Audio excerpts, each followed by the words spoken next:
Hey panning family, thanks for joining me today. My name is Christine if you are new to my channel. Today's video is going to be about my Pan That palette. That's pretty much all the videos that I do on YouTube at this moment. This year, if you don't know, I have been panning the Naked palette. Now this is going to be my November update. I actually didn't update last month. I intended to. Again, I'm just really bad at being consistent with uploading videos and filming in general. But last month was kind of a whirlwind because I got kind of a new role at my job. I'm still with the same company, but I'm kind of doing something a little different now. And I also went on vacation to see my new niece who is 6 months old. Anyway, that was a ton of fun, but I was traveling and there was kind of a lot going on at work. So that's why I was gone, but I'm here now.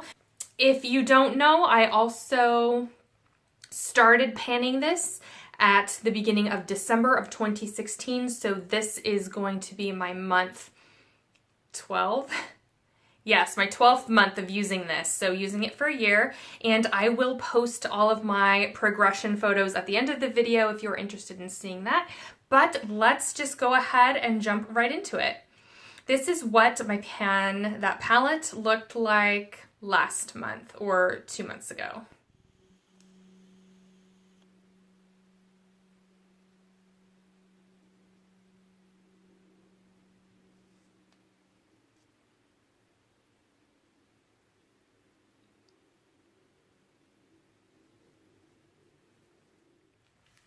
And this is what it looks like today. So we have a lot bigger dips in Sin, Sidecar, a little bit bigger I think in Half Baked. I actually haven't looked at the pictures yet, I haven't reviewed them, and then Toasted, but I'm assuming those are going to be quite a bit larger because I have been focusing on those more. I did expand the pan on Naked quite a bit. Gunmetal, I expanded the pan quite a bit as well. And then I also kind of hit pan on Buck. Now, the thing is that there actually still is quite a bit of shadow surrounding those dips. So I haven't entirely hit pan, but you can see the pan. I think that's just the way the bristles on my brush kind of like dug into the shadow. So it isn't like the pan is showing, but there's still, you know, I don't know, a couple of millimeters worth of shadow just kind of like in the center of it. So I'm gonna go ahead and flip you around so you can look at those dips.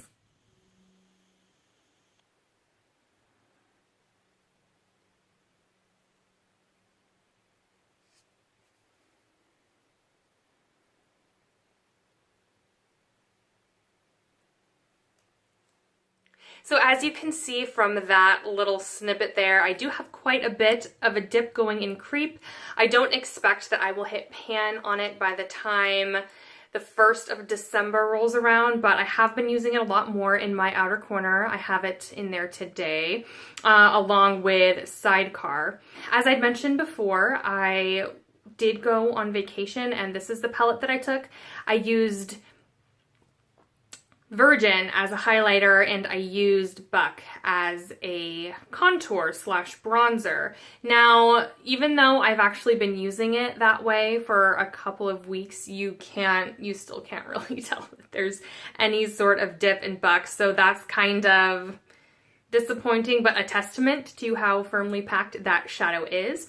When I was on vacation, I was using a lot of Sin. It was just the easiest. I didn't have the best lighting in the world or even a great place to apply my makeup, so I was doing it on the bed, and Sin was just the quickest. I could just throw it all over the lid, and if I had a little bit of extra time in the mornings, I would use either Dark Horse or Gunmetal to deepen out the outer corner, or deepen up the outer corner rather. And I was using Toasted. Oh, there is one thing that I should mention about Toasted, but I'm not really sure if it's this eyeshadow itself or if it was another factor. I'm trying to figure it out.